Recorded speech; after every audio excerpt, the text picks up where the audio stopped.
Hello everyone, welcome to our video. I'm Xi'An Jiaotong from Xi'An Jiaotong University.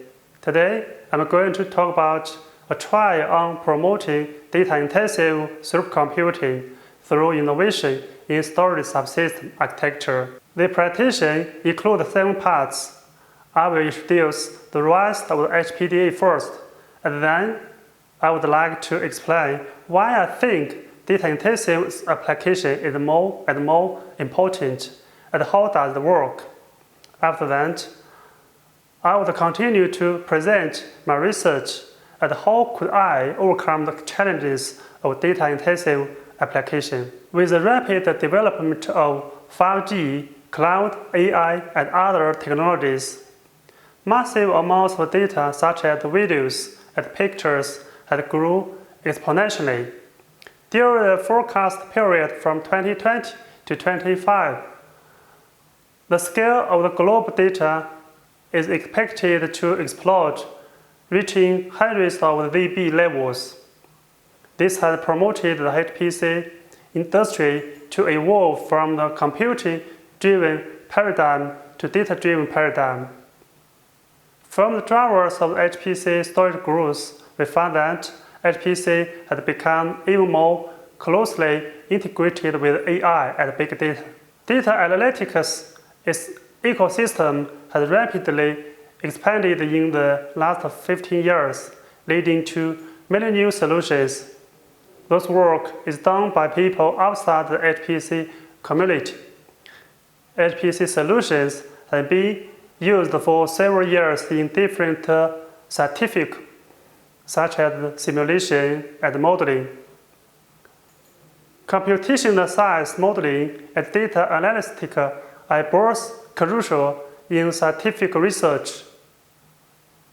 The convergence of the solution and technology of the two ecosystems is a key factor for accelerating science discovery. In this context, high-performance data analytical appears and develops rapidly. HPD market drivers are as follows. The first is the more important input data, like more powerful scientific instrument sensor networks and more transaction, higher scrutiny. The second is more output data for integration analysis, like more powerful computers, more realism, and more iterations in available time. The third is the need to pose more intelligence questions using smart mathematical models and algorithms. The last is the real-time, near real-time requirements, like cat food before it hits credit cards, diagnose patients before they leave the office, provide insurance quotes before calls leave the phone. We can see that the mainstream HPC system architecture in top 500 will support data-intensive application well. Generally, compute requirements of the HPDA application is various application and various computing power. Storage requirements of the HPDA application at large scale exceeded 500 PB. Variety of protocols interworking and the velocity of high bandwidth and IOPS. With frequent data access, the storage system becomes bottleneck in traditional HPC system. In the past years, HPC mainly focused on the modeling and simulation workload, like weather forecasting, computer assistance engineering, which are typical compute-intensive scenarios. Now, data analysis HPC becomes the mainstream. New analytical tools like AI big data are being introduced to traditional HPC to maximize the values of mass data, like pressure, medical, fraud detection, which is the drive HPC industry to evolve data intensive. Meanwhile, many emerging applications are both data intensive, like autonomous driving. We introduced two cases of data-intensive application in our research. A typical data-intensive application is climate research. And complex Earth system model such as E3SM moves to higher resolution, which requires more grid cells to cover the Earth. Outputting all the data from each grid cell, and the model runs can make more input-output performance key issue. Example, the NE1024 FK's simulations run restart files of about 3 TB in size. As the model runs, different grid cells require different calculations and frequent point-to-point information exchange. Those led to poor performance of the transition NFS protocol and requirement MPAO support.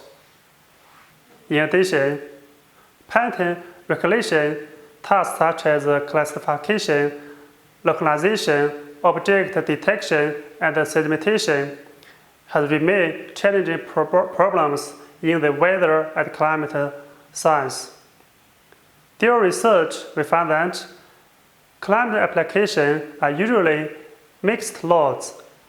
Example, a large number of the random read operations of small I/O during the sample reading phase, while a large model file is writing after an epoch is over. Another case of data-intensive application in our research is the latency HPC log. Generally, HPC cluster generates 1 GB of logs per node per day. Those logs provide valuable insights to domain scientists and system administrators, like detailed information about system health, root causes of failing, and analysis the application's interaction with the system. In the whole process of information analysis, mixed workload and multiple protocols are usually required. Example, we usually collect logs from one cluster use NFS, SIFs deal with big files, while requires high bandwidth, while importing to another cluster to analysis through HDFS, which require high IOPS. Based on the above cases in our research, we found that the following challenges in the data-intensive applications. The first one is multiple protocol interworking and hybrid workload-oriented. The integration of HPC with big data and AI has caused multi-protocol access to become increasingly frequent in data process. In some typical applications, which the NFS, HDFS, S3 protocol are caused in RD and analytical process. Data migration accounts for more than 35% of total data processing time, and workloads are diversified in various phases, which leads to the challenge of the hybrid workload for storage system. The data I/O of intensive application has the following characteristics, meaning files insert into a single directory, millions of writers into the same file at the same time, job from one core to n millions cores, files from 1 byte to n pbytes, workload from hours to year. Those also lead to the requirements for storage system to optimize the latency overhead in each phase of the achieve high performance to deal with high concurrently metadata operations. Another challenge of data-intensive application is that amount of data processed per unit time is getting larger and larger. For example, gene sequencing can generate 6 TB of data each day. Data collected by a single satellite per year is about 1 PB in a remote sensing satellite. A self-driving car training can generate up to 60 TB of data each day. The oil and gas exploration industry that goes from 2D to 3D also generates 10 times more data. In conclusion, large-scale, high-performance storage system is required. So, we introduced OceanStor Pacific to our scientific research, which is a next-generation parallel file system. OceanStor Pacific features innovations in unified metadata architecture, processing of large and small iOS, and distributed parallel client. OceanStor Pacific optimizes the latency of the overhead in each phase to achieve both high bandwidth and LPS to accelerate our scientific research. Now, we introduce some optimization methods of OceanStor Pacific. Traditional multi-protocol networking is implemented based on file or object storage. By contrast, OceanStor Pacific introduced a 3 zeros architecture. By seeing 3 zeros, we mean 0 gateway plug-in, 0 semantic loss, and 0 performance loss. The file, HDFS, and object protocols are based on a unified unstructured data infrastructure. Without a primary-secondary relationship, those protocols share one copy of metadata, a data to leverage the advantages of both file and object protocols.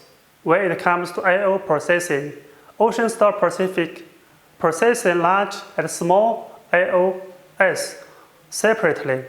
Large I/O are passed through from client to disk directly, reduce the path overheads. Small I/O are aggregated at the cache layer and then write to disk, greatly decreasing the number of I/O interactions. In contrast to traditional small I/O aggregation, OceanStor Pacific implemented data mirroring based on the one-way RDMA to ensure the reliability of I/O aggregation. Only the primary storage nodes involve data copying between CPU and memory.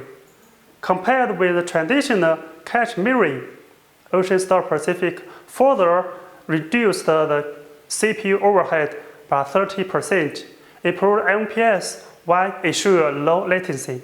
To further improve the parallel access performance, OceanStor Pacific also introduced the distributed parallel client, or DPC. Unlike traditional NFS client, DPC enables a single client to concurrently access multiple storage nodes, eliminating single client and single thread performance bottleneck. DPC supports MPIO and RDMA networks to better adapt to application ecosystems and achieve the low access latency. In terms of data access, DPC implements the I/O level load balancing to bring storage cluster capabilities into full use. We also cooperate with the Huawei based on MPIO and DPC to optimize the storage performance by effectively using data access characteristics and attributes, and plan to improve the performance of application software by more than 20% through storage computing collaboration. Another subject we cooperated in is DPU. DPU plays a key role in next generation HPC system.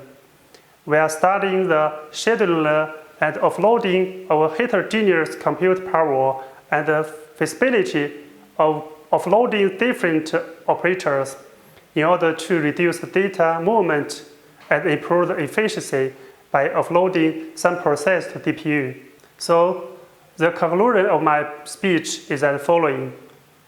Firstly, HPC industry has evolved from the computing-driven paradigm to data-driven paradigm and becomes more closely integrated with AI, big data. The storage system has become the bottleneck of data-intensive supercomputing. Secondly, in our research, we found that the performance of traditional storage system is poor due to a large storage scale, the requirement of high performance and high scalability, and the requirement of the multi-protocol interworking. Then we use OceanStor Pacific to accelerate climate research and big data analysis. Finally, we are studying the optimization technology of MPIO at DPC and DPU in cooperation with Huawei to further improve the performance of storage system in HPDA. That's all, and thank you for watching. Have a nice day.